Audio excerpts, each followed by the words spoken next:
The Chicago Bulls preseason has been released. We're going to talk a little bit about that. But mainly, I'm going to focus on today's episode why Josh Giddey and Coby White can be a much better backcourt than I think a lot of people realize. We're going to talk about all that and more right after this. You are now tuned in to Chicago Bulls Central, your number one place for all Chicago Bulls news and content.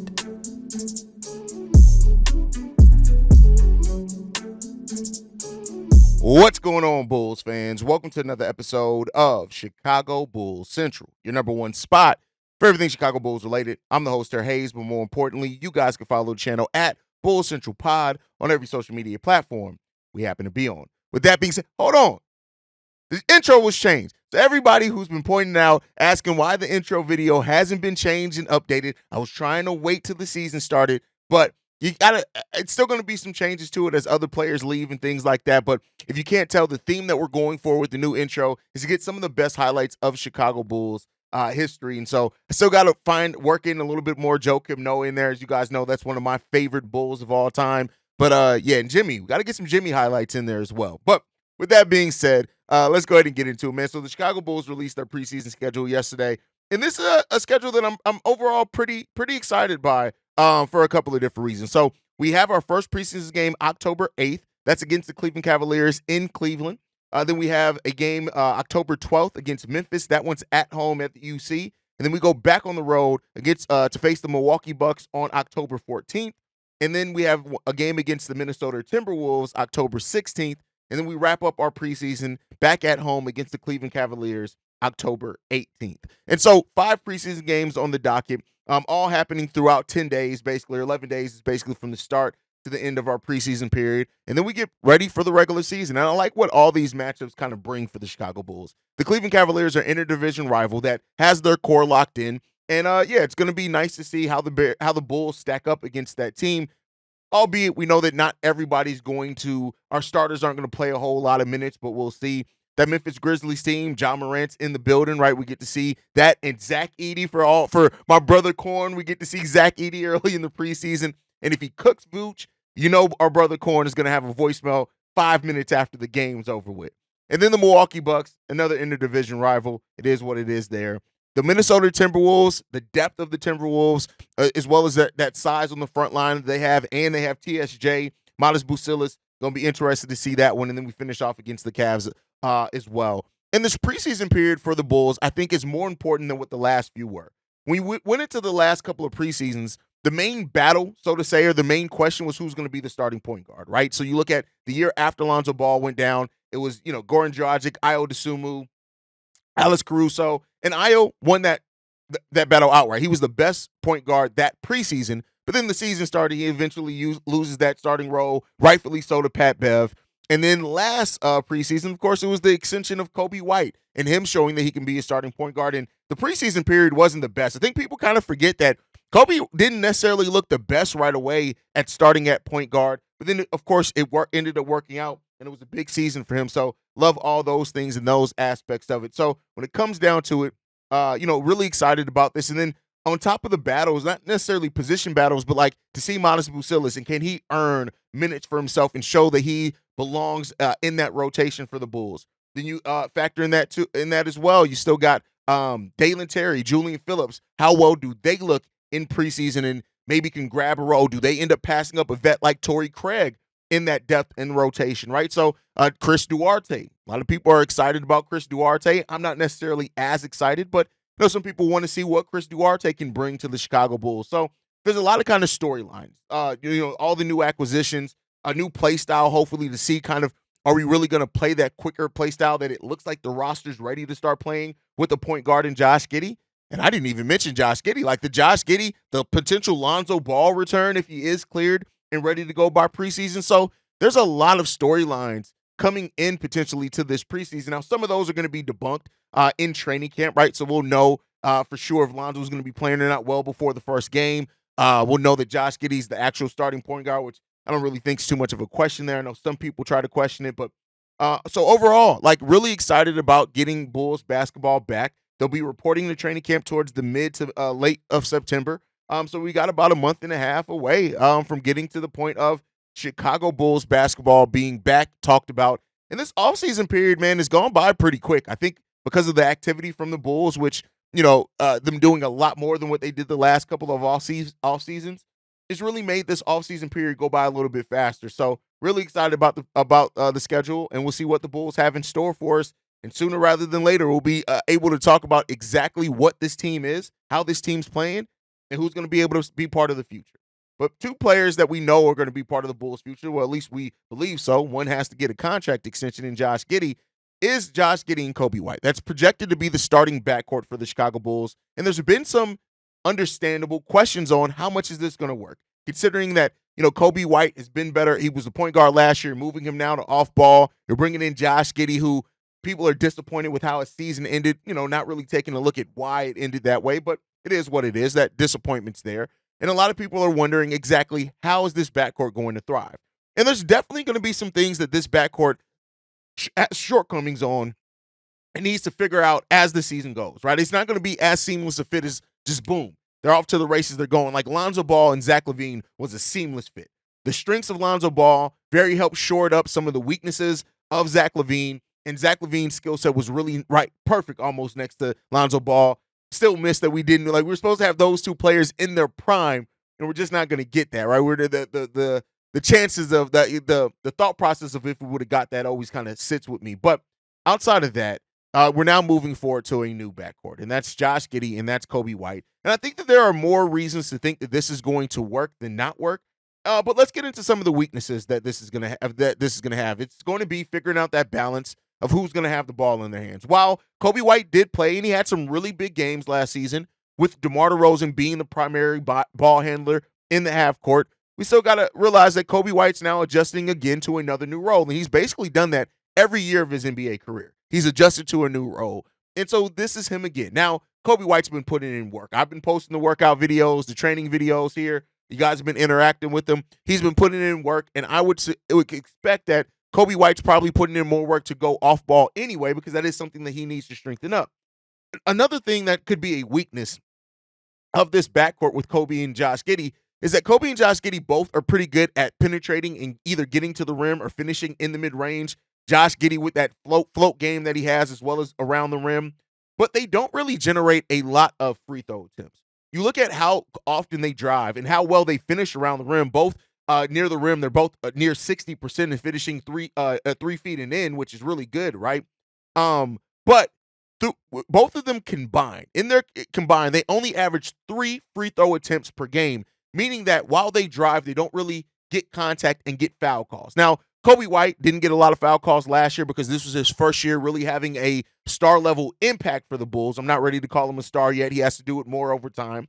But when you look at a backcourt that is really good at getting to the teeth of the defense, but they combine average only 3 free throws per game, when you compare that, DeMar DeRozan alone over his career averages 6.6 free throw attempts per game. So that's something that you got to look at, right? Is that especially with Josh Giddey isn't somebody who necessarily shies away from contact, but he doesn't get foul calls. And Coby White really didn't either, even with Coby White as well. We saw it, his ability to get to the rim.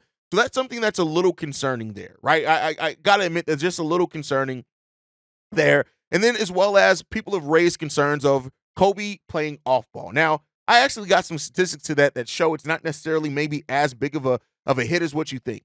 Josh Giddey, we've already talked about it ad nauseum. I've talked about here. But Josh Giddey is one of the best in creating assists and open looks for his teammates. He's in the 85th percentile of assist rate from 2021 to 24. That's the entirety of his career. He's in the 85th percentile for assists created, but he's in the 90th percentile of open shots created. And so that's something that could benefit the way that he generates shots. Now, with OKC Thunder, Shai Gilgeous-Alexander and Jalen Williams both hit open threes at a decent percentage, but Coby White and Zach LaVine have the potential to be much better at that. Coby White hits 44.4% of his wide open three-point attempts, and that's at 5.1 attempts per game. Zach LaVine as well, 45% on wide open threes at 3 attempts per game. So if you're looking at a player in Josh Giddey who creates open shots on the perimeter, by the way he's able to manipulate and break down that defense, he's going to have 2 players that are going to be much better at matching with the skill set than what Jalen Williams and Shai Gilgeous-Alexander were. And so I'm not saying that they're better players, never saying that, but I'm just saying that there is more reason to think that this pairing has reasons to work, right? So that's another thing when you look at that as well that you really got to appreciate in that. Also, when you look at the Bulls, they're going to run a similar system to what they did with DeMar DeRozan, but it's going to benefit in a few different ways. It's going to benefit in the fact that Josh Giddey is actually a point guard, and while DeMar is a solid passer, Josh Giddey is a great playmaker. Those are very different things, right? And then when you look at as well the ability to play faster, the Bulls didn't really play fast because that really didn't fit DeMar DeRozan's style. Josh Giddey averages over 7 rebounds a game for his career, and Coby White averaged 4.5 rebounds last season and 3.5 rebounds per game for his career. But again, now that he's a starter, you expect that to be more than what he's been over his career because that role's been really inconsistent. So at that point, you're looking at Coby White and Josh Giddey both being in the top 10 to top 15 of rebounds generated by guards. Why is that an important aspect? Because that's what gets you out in your fast break. When your guards rebound well, that gets you quicker out in your fast break, and that puts the ball right in your playmaker's hands, which means that he can get more creative in fast break type scenarios. And that is something that I think is really going to benefit this team as well tremendously. And so the offensive side of the ball is the thing that I'm least worried about when it comes to the backcourt pairing of Josh Giddey and Coby White, or even Josh Giddey and Zach LaVine. The offensive side of the ball, for the things that we've looked at, it works. Josh Giddey is a playmaker. He creates open shots, and he gets to the rim. He actually finishes at the rim at 67% near the rim. That is damn near elite. The question that we have there is the defensive aspect of it because of where this team is. And even then, Josh Giddey has a rebounding rate similar to Ford's. And actually is as a guard, he has one of the best block rates as a guard, period. And his on-ball defense isn't as bad as what people make it out to be. He's improved every year defensively that he's been in the NBA. Is he ever going to be a lockdown defender? No. But him and Coby being active defenders, and I do think they can play a solid brand of team defense that can push this backcourt to be a better backcourt than what a lot of people are expecting them to be. And then also the three-point shooting. When you look at it, Josh Giddey ranked in the 33rd percentile of three-point shots and efficiencies. Three-point volume and efficiency is what I should say. But when you look at it, Josh Giddey has drastically improved his three-point shooting already, and that is working actually with the Thunder's three-point shooting coach, who was the mentor of our head of player development, and Peter Patton. Josh Giddey has gone from making only 26% of his wide-open threes to 34.6% of his wide-open threes. Now, not every three is going to be wide open, but he's shown an added ability to hit it if he can. And with Coby White's also ability to get to the teeth of the defense, that can create more open looks for Josh Giddey as well on the perimeter. And if he keeps working with Peter Patton, who already has helped Coby, has helped Io in the three-point shooting, there's reason to think that at 21 years old, Josh Giddey has only begun to scratch the surface of his three-point shooting. Now, I'm not saying that Josh Giddey's ever going to turn into an elite three-point shooter, but we need him to be a competent three-point shooter and to be one that does not hesitate to take the wide-open threes that are going to kind of get generated more by more players cutting and moving to the basket.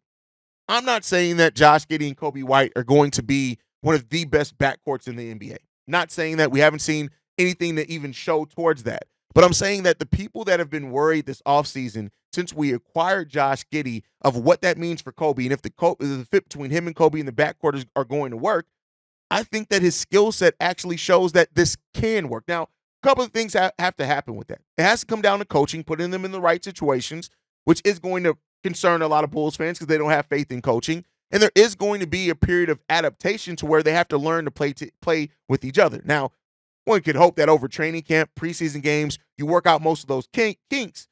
But we know this is the NBA. It doesn't always work out that way. And sometimes it is a month or so. Maybe you get into the first month, 6 weeks of the season before they really kind of figure out the best way to mesh their games together. But there are reasons to believe that this backcourt can and will work, right? You also look at the size part. They have really good positional size at that guard position as well. Now, Coby and Josh Giddey neither have been the best defenders in their NBA careers, right? So, the defensive aspect, like I said earlier in this segment, is probably the one that causes me the most concern, just being 100% honest.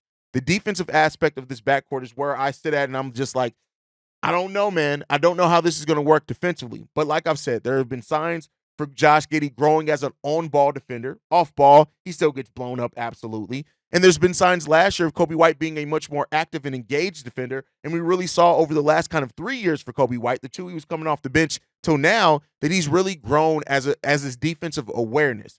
Now, I do think some other things need to happen, right? Of course, if we had a better kind of rim protecting big, that could help as well, because they're going to get blown by on some opportunities. But overall, I feel confident of the potential of this backcourt. I'm not saying 100% that it's going to work. Nothing that I said in this is meant to say, hey, don't have your concerns. It's absolutely going to work. But I'll say this: the last time we heard of a fit concern is that they raised and said that DeMar DeRozan wouldn't fit on this team after we acquired him, and he ended up doing that. And I know some people like to revisit it and now say, well, Josh Giddey and Levine didn't work. No, they worked offensively, but they worked when they had a point guard to help it. And the Bulls have now a point guard who is the point guard by definition and by role and play style. He's focused on getting other players involved, but make no mistake about it, Josh Giddey is no slouch offensively either himself. And we've seen signs of Josh Giddey getting even more aggressive offensively as the time has gone on. So keep a lookout for that. Like I said, this is going to be something that's interesting to watch through the preseason, how we hear it through training camp and at the beginning of the season to see how these guys eventually play and fit together. But overall, I really like the potential of what this backcourt can bring for the Chicago Bulls. We just got to see if it's going to work out. But as always, let me know your guys' thought on that topic down below. But another player that I want to talk about, only because I haven't talked a whole hell of a lot of it, and this is a player that I think is going to thrive and could end up playing a bigger role than expected for the Chicago Bulls, is Jaylen Smith. Now, when we acquired Jaylen Smith, I went over the numbers. I went over the things like that. Like, Jaylen Smith is a player that just hasn't played a lot of minutes over his career. Over 207 games played, he's only averaged 16 and a half minutes per game, and he had production of that at 8.5 rebounds, 8.5 points, 5 rebounds, right under a block per game, right? He brought that 33% shooting for his career from three-point range as well, and 51% from the field. He's fairly efficient. But then when you look at how he's improved, Jaylen Smith has turned himself into a 42% three-point shooter last year, taking 2.5 three-pointers per game. Also 9.9 points per game in that time period, and 5.5 rebounds, and only 17 minutes per game. There's a big chance that Jaylen Smith could end up playing more minutes here with the Chicago Bulls. And the last time that Jaylen Smith averaged over 20 minutes was when he was initially traded to the Indiana Pacers, and he averaged 13 points per game. He averaged 7.6 rebounds per game and a block per game, and that was in 24 minutes. Now, I don't know if he's going to get quite that many minutes here in Chicago, but Jaylen Smith, his versatility, his ability to play next to Vooch, next to P. Will, Jaylen Smith could turn into one of these players that we look at and say, AK did his big one here. Because you look at him, 24 years old, still has much room to develop over the case. He came into the league very highly regarded, being a top 10 pick in the 2020 draft. Jaylen Smith is a player that I look at and I say this, well, we're worried about if Pete Will slips, if Torrey Craig doesn't bring it, if Julian Phillips isn't ready either, you could be looking at Jaylen Smith playing such a versatile role for this Bulls team where he's the backup 4 and the backup 5, and to maximize on those minutes, it just comes down to the efficiency. Then you pair him with a point guard like Josh Giddey that if you just keep moving without the ball and in pick and roll decision making, he's one of the best. There's a big reason to think that Jaylen Smith could really start uncovering even more of his game than what he's had in other opportunities and places because he's just been a role player. And make no mistake, he could still end up just being a role player here in Chicago as well. I want to be clear on that. And he could get passed up by players like Julian Phillips and Matas Bucelis that could end up getting more minutes at some of the positions he needs to play. But I look at Jaylen Smith, and I think that at $9 million per, at the potential that he still has left to uncover in his game, and the pairing specifically on what he's going to bring to this team specifically and what their needs are, he's not the defender that Andre Drummond was, especially on ball. And he's not the athlete that Andre Drummond was. But Jaylen Smith brings some floor spacing ability that I will say this, the threat, if he can hit that consistently and creates the threat, it's going to create driving lanes for people. For Matas Bucelis, who we know likes to get out in transition and likes to cut to the basket. For Josh Giddey, as he likes to try to get to the basket and hit that floater. I'm not trying to overstate what Jaylen Smith can be to this team, but I definitely think it's kind of been understated by me and others how Jaylen Smith's role can really impact the Chicago Bulls team while putting some needed pressure on some players to perform. He's also a solid passer over the again, doesn't get a lot of assists. You're not going to get a lot of assists from Jaylen, but by solid passer, I mean he recognizes very early if he needs to move the ball. If he can't get that positioning in the post, things like that, he recognizes he needs to get it to his guard, and thus he doesn't have a lot of turnovers. Jaylen Smith, over the course of his career, has averaged less than 1 turnover per game and only had one season where he averaged over 1 turnover per game. So I like as well the recognition that Jaylen Smith brings as well on, hey, I need to get this ball out. I'm not going to be able to do much here. That's things that can really help the Chicago Bulls team as well. But I wanted to take some time out to point that. We'll get to specific kind of player evaluations and how I see them fitting on this team as we get closer to training camp. But make sure you guys are following the show at Shy Bears Central. No, that's not right. Why did I say Bears? It's at Bulls Central Pod. You can send us any feedback, questions, comments, concerns, bullcentralpod@gmail.com. Lastly, if you want to leave a text message and our voicemail for the mailbag, the number to do so, 773-270-2799. We're the number one spot for everything Chicago Bulls related, but that's thanks to you guys. And like I like to end every episode on, go Bulls. Love you guys. See red if you can, y'all. Peace. This has been a presentation of the Break Media.